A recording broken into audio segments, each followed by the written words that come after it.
centrality, engaging with all countries.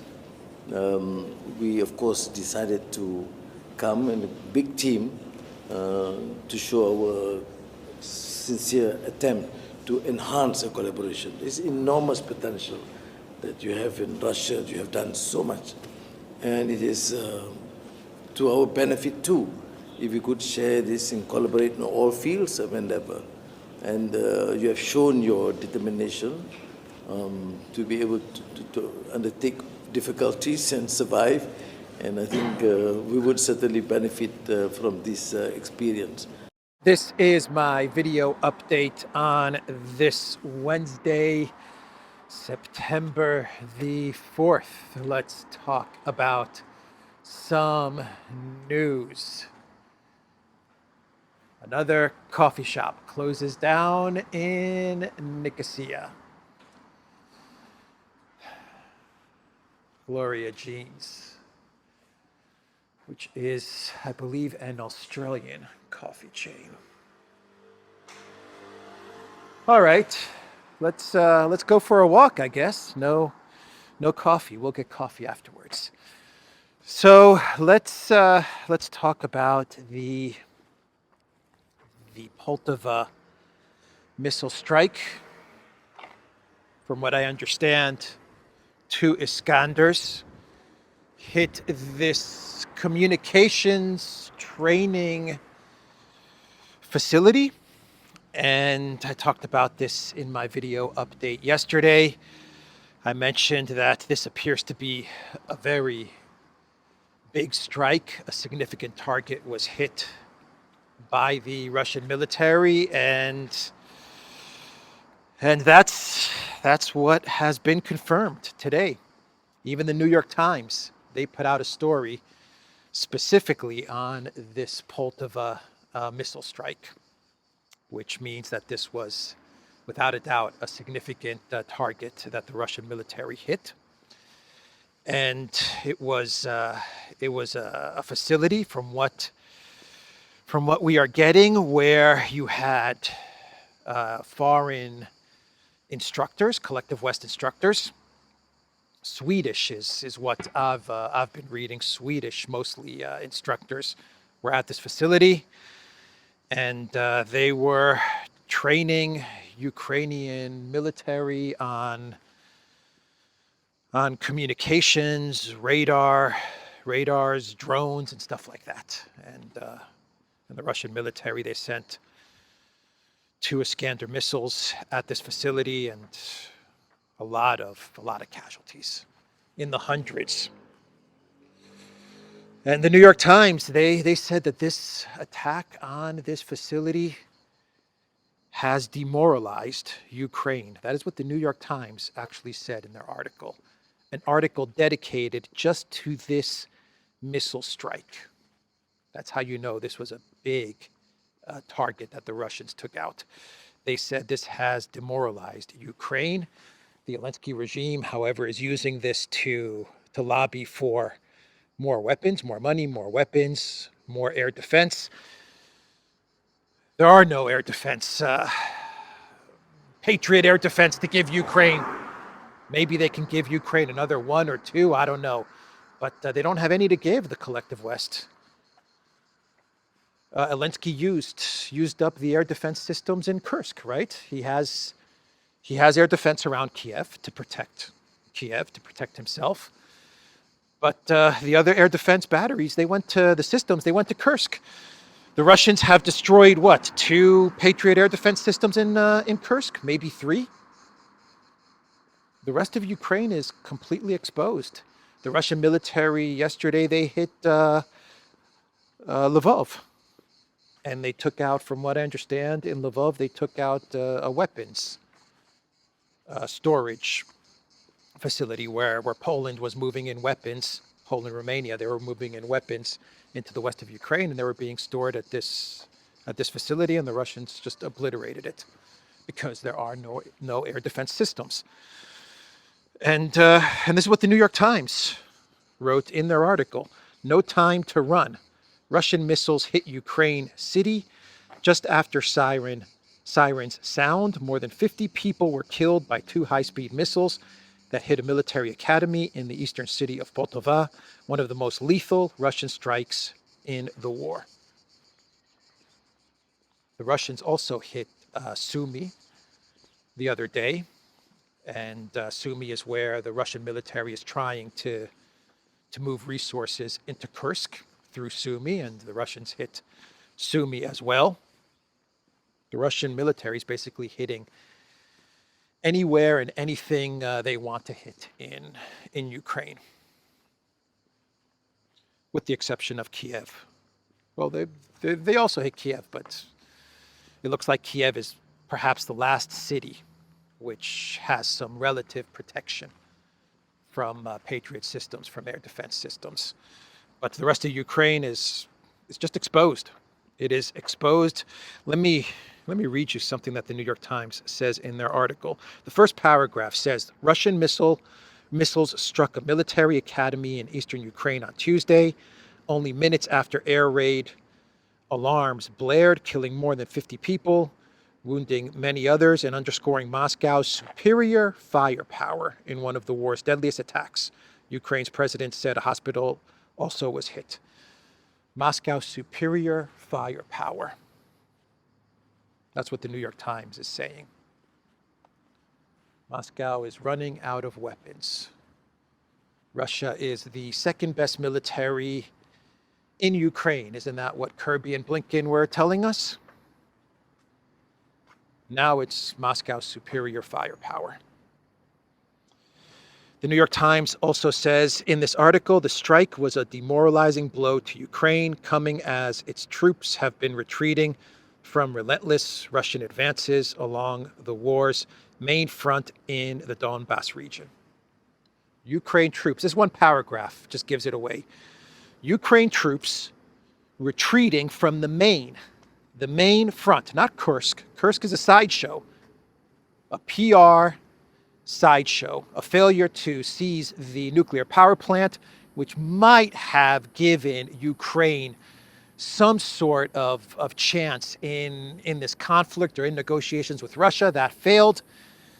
Kursk has turned into a PR sideshow. The main front line is Donbass. That is what the New York Times is saying, and it is admitting that Ukraine troops are retreating from Donbass. And the strike in Poltava, as the New York Times puts it, was a demoralizing blow to Ukraine.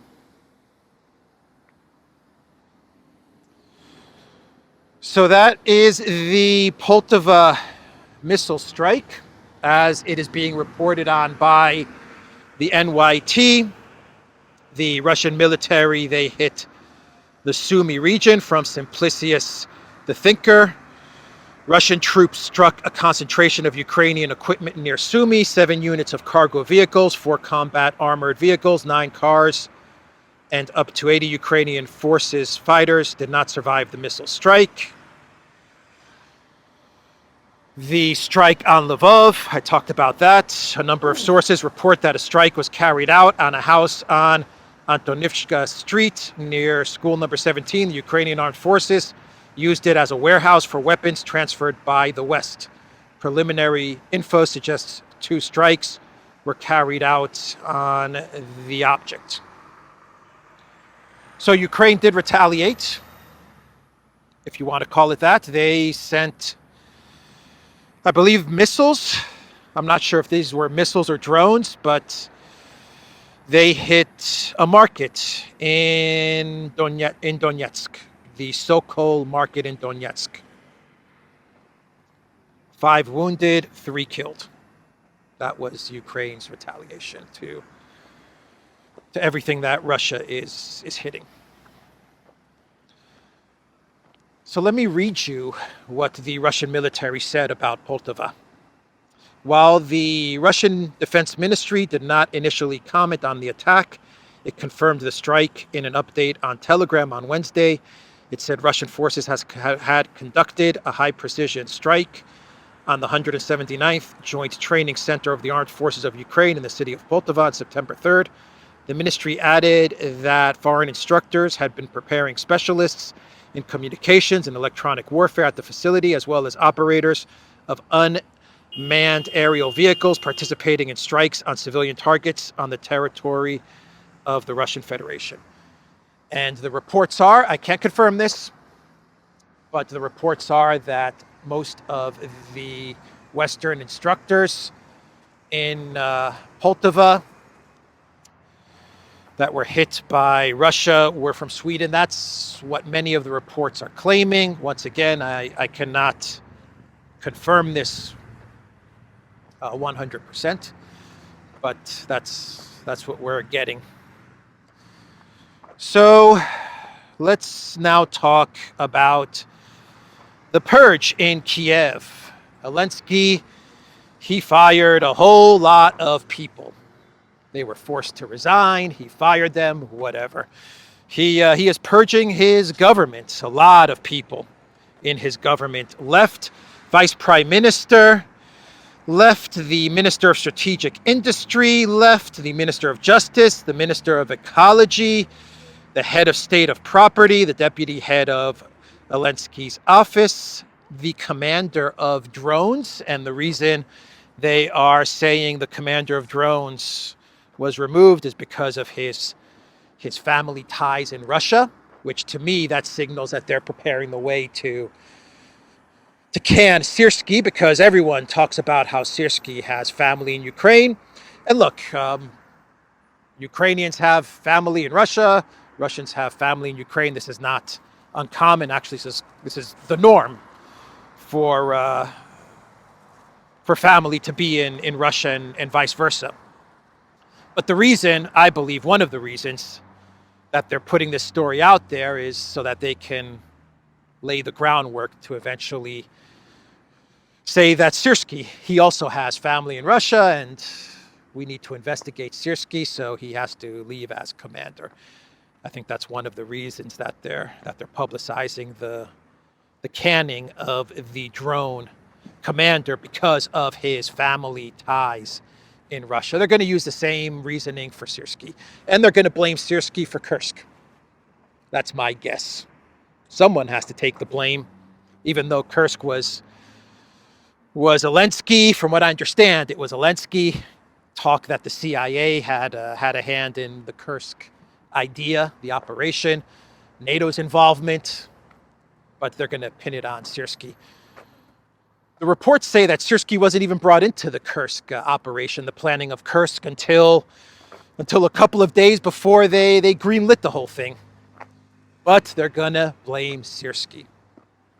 And in Ukraine, there is a lot of talk about Syrsky and his family ties to Russia. A lot of people talk about this. So it's the perfect excuse to investigate Syrsky, blame him for Kursk and the debacle in Kursk. Might as well blame him for the debacle in Donbass while you're at it.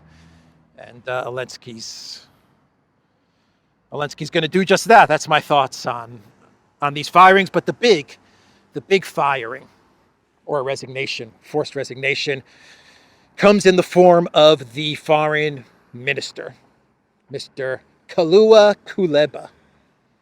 He is gone from what we are getting, the reports that we are getting. The foreign minister, out. Audi 5000. That's huge. That is absolutely huge. Bloomberg, they have an article with the title, Resignation of Kiev's Top Diplomat Caps Sweeping Wartime Shakeup. Kuleba, public face of Elensky's diplomatic efforts, resigns. Elensky says government must be tuned to help war aims. Yeah. You have to tune the foreign ministry to help the war aims, because Kuleba was just not hawkish enough, right? Nonsense, man. Absolute nonsense. Just last week, Kuleba was in Brussels, hanging out with Borrell, talking up escalation. That was last week. Not even last week, 3-4 days ago. He was in Brussels with Borrell and all the other EU foreign ministers. They were breaking bread, drinking champagne, eating shrimp cocktails, and talking up escalation with Russia, talking up the Kursk invasion and what a success Kursk was and how they need more money, more weapons, stuff like that. Long-range missiles to hit deep inside of Russia. That was just 3-4 days ago. About 6 months ago, I believe Kuleba went to a pizza joint with Blinken, right? And about a year and a half ago, Kuleba was hanging out with Blinken again, and they went to Mickey D's. Had a Big Mac and fries at Mickey D's in Kiev. They were buddies. They're good friends, Kuleba and Blinken. And Kuleba's good friends with Borrell and most of the guys in the European Union. He did piss off Poland, though, the other day. Remember the story that I talked about from a Polish TV channel where they had Kuleba on this show, and Kuleba started to make claims on Polish territory and started to talk up the Banderites, and he was saying some pretty insulting stuff to Poland. Tusk was pissed off. Tusk had to put out a statement saying that Ukraine may not enter the EU, and it was bad. It was bad. And in the video update where I talked about this, I said that Kuleba is a pretty bad diplomat. But look, he was, as Bloomberg says, he was the diplomatic face of Ukraine, right? And he was hanging out with all these guys, all these diplomats and foreign ministers, and he was talking up escalation and long-range missile strikes and Ukraine's victory. If they just get long-range missiles, if we just get long-range missiles, we are going to win. That was Kuleba just 3-4 days ago. Now he's gone. That says a lot. That says a lot. A wartime shakeup is what Bloomberg is saying. A wartime shakeup, yeah. You get rid of your foreign minister just to shake things up. Just to shake it up a little bit, right? Podolyak, we need to shake things up a little bit. Let's fire Kuleba. It's nonsense, man. Nonsense. Elensky's starting to realize that the collective West, they're done with him, man. They're not happy with him. They're not happy with Kursk. They were unhappy with the 2023 super duper summer offensive that failed spectacularly. And they gave Elensky one more shot with Kursk, and that failed as well. And Elensky's starting to realize that his buddies in the West are not his buddies. So he needs to start firing people. Start consolidating his power as best he can. And who do you get rid of? You probably get rid of the Western-friendly people in your administration, right? Got to get rid of those Western-friendly guys. Anyway, that was big news. Very, very big news. Here's a Twitter X post from Phillips P. O'Brien. From what I understand, he's a professor, I believe, in Scotland, maybe even in the United States as well. I think he's pro-Ukrainian, is my reading of this guy. Anyway, a lot of people are talking about this tweet that he put out there.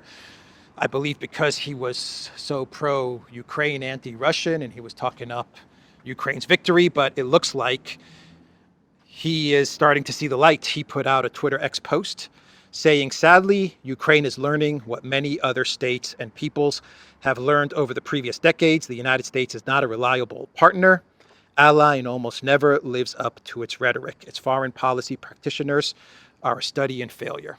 Yeah, blame it on the United States. The U.S. just gave Ukraine $500 billion, $1 trillion, emptied out its weapons inventories, right? And they're the ones at fault for this collapse. The EU, the same. They gave Ukraine everything. There's a whole lot of conversation trying to figure out what went wrong, right? They delayed in getting Ukraine the Patriots. They delayed in getting Ukraine the ATACMS. They didn't give Ukraine enough money. They didn't give Ukraine enough support. Everyone is coping. Everyone's trying to figure out what went wrong Why have we lost? Why are we losing so bad? They lost because Russia was stronger and had a better military, and they were prepared. That's why they lost. And Russia adapted better. Russia made mistakes, but they adapted. They learned. They got their economy in order, and they absorbed the sanctions attacks. And the strategy of attrition worked. And the Russian manufacturing superior to the collective West. No one wants to say that Russia just beat you. Russia just beat the collective West. They don't want to admit it. So they're trying to figure out excuses. We didn't deliver this, we didn't do that, we didn't give them enough of this, we didn't give them enough of that. They gave them everything, man. They gave them freaking everything. Everything they had, they gave. The Wall Street Journal, they have an article with the title, Ukraine, the underdog takes a risk. And they talk about Kursk, and they talk about how Ukraine is an underdog. Ukraine is an underdog when last year, the narrative was that the Russian military is the second strongest military in Ukraine because Ukraine's military is far superior than Russia. And the narrative was that Russia could never win against all of NATO and the collective West. Impossible. The Russian economy will never make it. The Russian military will never make it. They're running out of weapons. They can't produce anything. They're just a gas station masquerading as a country. No one wants to say that all of those narratives were lies. And now they're coming out and saying, well, Ukraine was the underdog after all. Yeah, the underdog.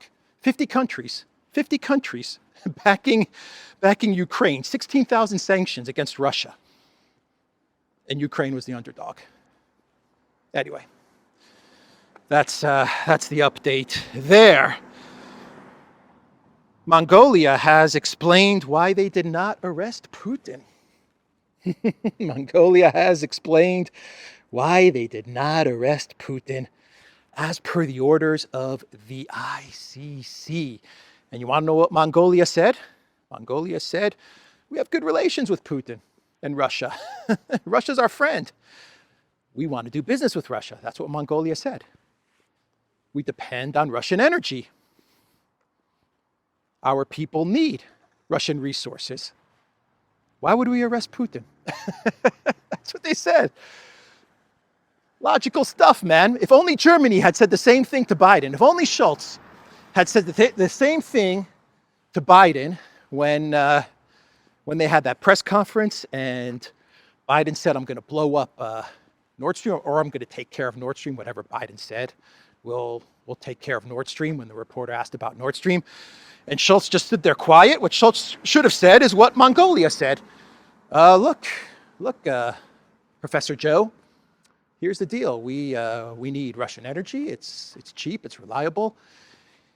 It benefits our people. It benefits our businesses. So, let's not blow up Nord Stream. Let's not place sanctions on Russia. If only Schultz had the courage, the backbone of the leaders of Mongolia. Anyway, that is the reason that Mongolia gave for not following through on the ICC arrest warrant. And let's now talk about Trump's interview with Lex Fridman, where he said during this interview, a lot of new apartments in this area, where Lex Fridman asked Trump about the Epstein files, and Trump, he said that he is going to release the client list of Epstein if he is elected. That is what Trump said. And Lex Fridman told Trump, yeah, it's interesting that after all this time, we have not had the client list released. And Trump said, I'll release it. That's going to freak out the globalists in a big way. Let's now do a clown world, and we will talk about Vovan and Lexus.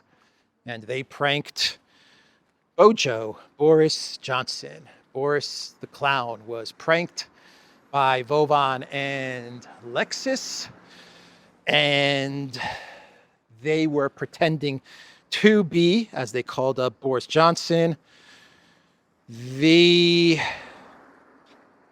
French economist and friend of Kissinger, Jacques Attal.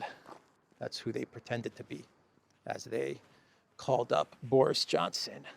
And Boris Johnson, well, he was his clownish self, as you would expect Boris to behave. That's how he behaved as he thought he was talking to Attal.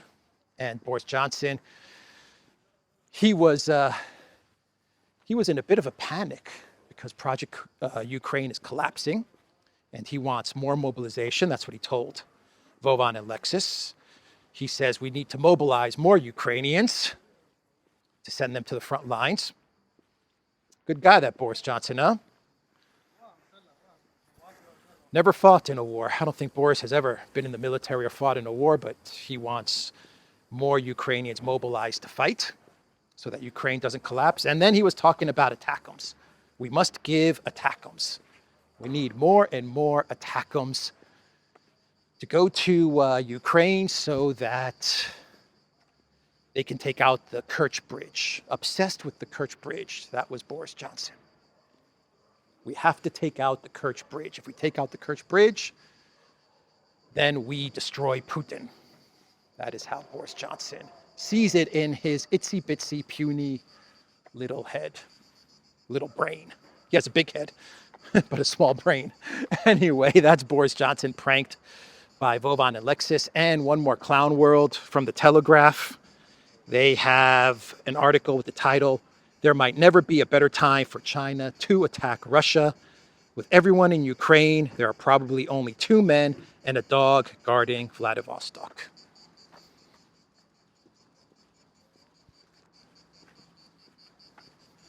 That's a crazy article from the Telegraph, huh? Crazy article from the UK Telegraph. Anyway, that's the video, everybody. theduran.locals.com. We are on Rumble, Odyssey, BitChute, Telegram, Rockfin, and Twitter X. And go to the Duran shop. Pick up some merch.